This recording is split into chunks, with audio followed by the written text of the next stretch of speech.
All right. Hey, everyone.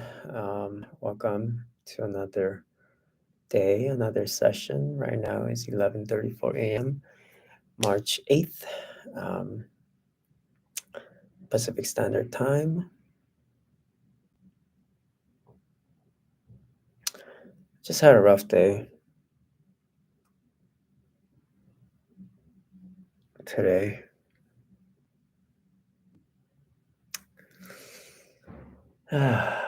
Just several things. Yeah, it's tough. It's tough. But anyways, let's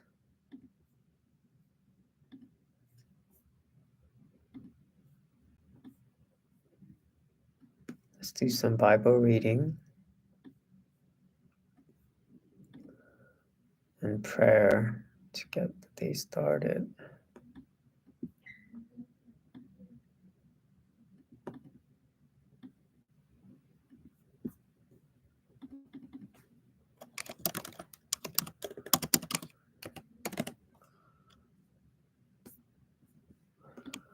I always wonder why I'm so bad at life.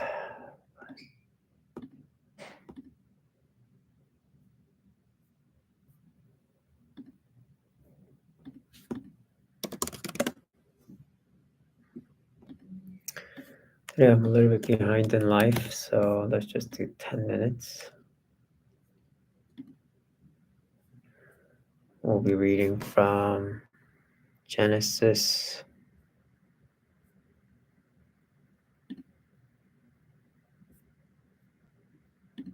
32, last part. Let's go.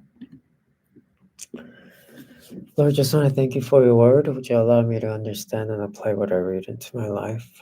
Increase my knowledge and understanding so that I may grow to love you all the more. Love those around me. Jacob wrestles with God. The same night, is Genesis 32, verse 22. The same night he arose and took his 2 wives, his 2 female servants, and his 11 children, and crossed the ford of the Jabbok. He took them and sent them across the stream and everything else that he had. And Jacob was left alone, and a man wrestled with him until the breaking of the day. When the man saw that he did not prevail against Jacob, he touched his hip socket, and Jacob's hip was put out of joint as he wrestled with him. Then he said, "Let me go, for the day has broken." But Jacob said, "I will not let you go unless you bless me." And he said to me, and he said to him, "What is your name?" And he said, "Jacob."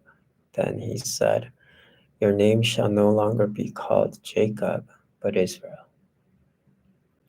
For you have striven with God and with men, and have prevailed." Then Jacob asked him, "Please tell me your name." But he said, "Why is it that you ask my name?" And there he blessed. So Jacob called the name of the place Peniel, saying, "For I have seen God face to face, and yet my life has been delivered." The sun rose upon him as he passed Penuel, limping because of his hip. Therefore, to this day, the people of Israel do not eat the sinew of the thigh that is on the hip socket, because he touched the socket of Jacob's hip on the sinew of the thigh.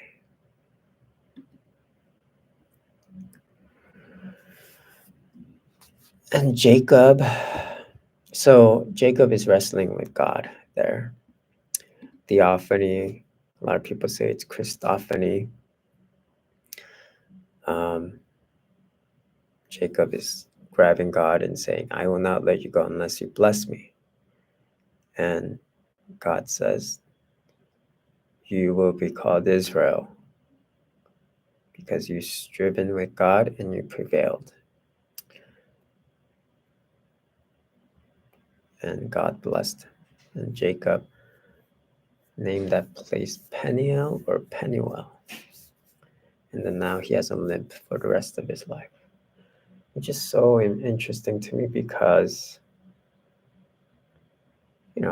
like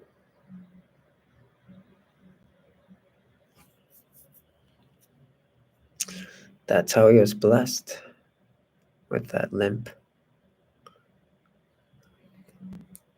But I think the point is that Jacob really wrestled with God, just wouldn't let him go. Jacob lifted up his eyes and looked, and behold, Esau was coming, and 400 men with him. So he divided the children among Leah and Rachel and the two female servants. And he put the servants with their children in front of Leah with their children, and Rachel and Joseph last of all. He himself went on before them, bowing himself to the ground 7 times until he came near to his brother. But Esau ran to meet him and embraced him and fell on his neck and kissed him, and they wept. And when Esau lifted up his eyes and saw the women and children, he said, "Who are these with you?" Jacob said, "The children whom God has graciously given your servant." Then the servants drew near, they and their children, and bowed down. Leah likewise and her children drew near and bowed down. And last, Joseph and Rachel drew near and they bowed down. This image is so sad. I mean,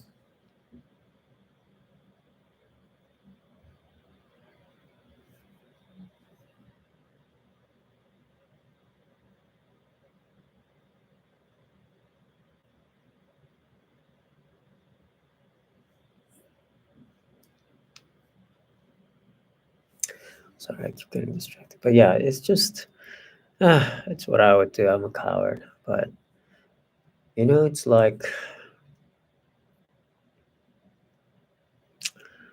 there's Esau with his 400 men. And then Jacob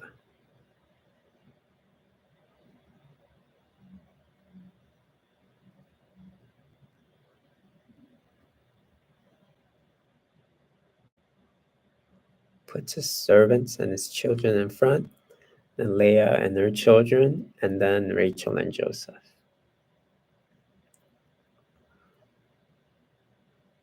And he himself went on before them, bowing himself to the ground.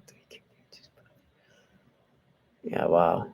But Esau ran to meet him and embraced him and fell on his neck and kissed him. So, I mean, Esau is showing him extreme grace here, given everything.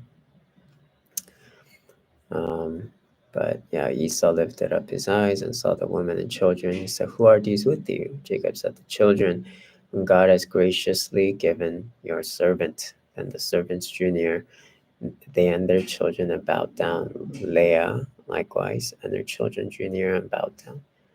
And last, Joseph and Rachel drew near, and they bowed down. Esau said, "What do you mean by all this company that I met?" Jacob answered, "To find favor in the sight of my Lord." But Esau said, "I have enough, my brother. Keep what you have for yourself." Jacob said, "No, please, if I find found favor in your sight, and accept my present from my hand."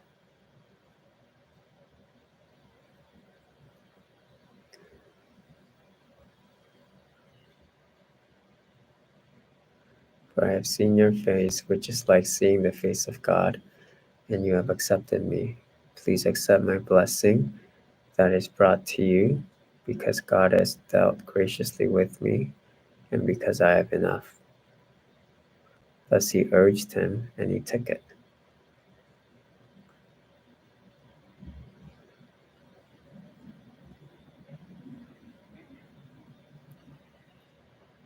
So Jacob gives gifts to Esau there. Then Esau said, "Let us journey on our way, and I will go ahead of you." But Jacob said to him, "My Lord knows that the children are frail, and that the nursing flocks and herds are a care to me. If they are driven hard for one day, all the flocks will die. Let my Lord pass on ahead of his servant, and I will lead on slowly." the pace of the livestock that are ahead of me, and at the pace of the children until I come to my Lord in Seir. So Esau said, let me leave with you some of the people who are with me. But he said, what need is there? Let me find favor in the sight of my Lord. So Esau returned that day on his way to Seir.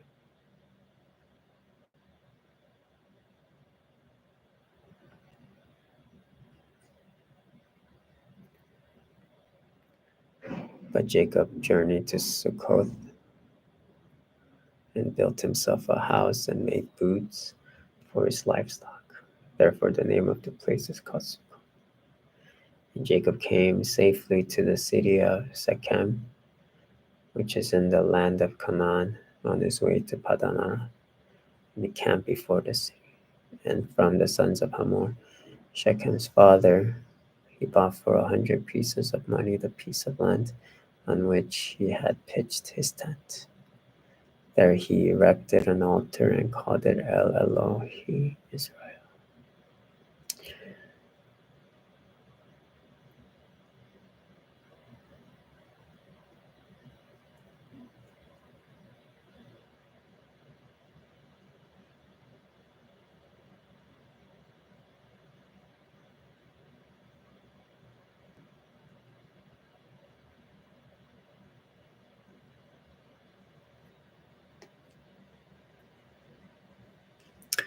So Esau,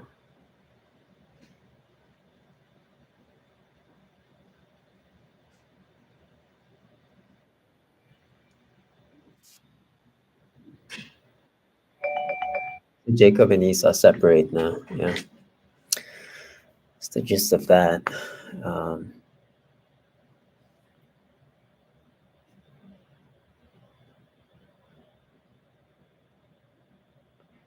Esau goes to Seir, Jacob goes to Succoth.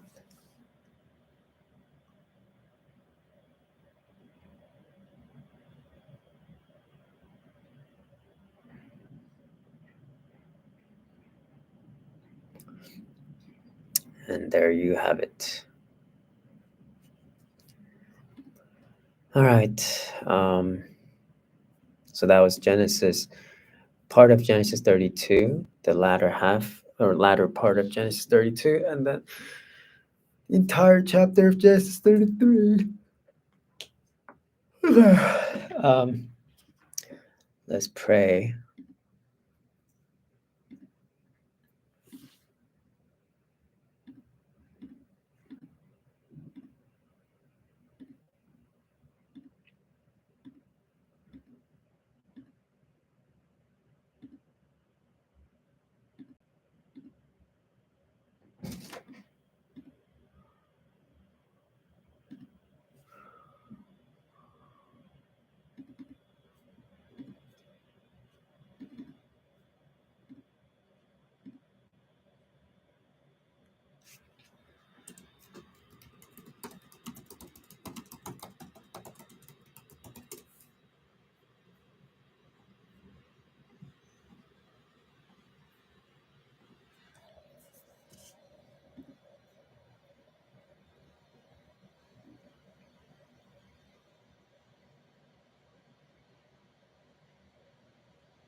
All right.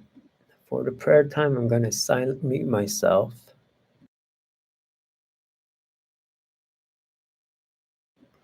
It'll be a short 10-minute prayer session.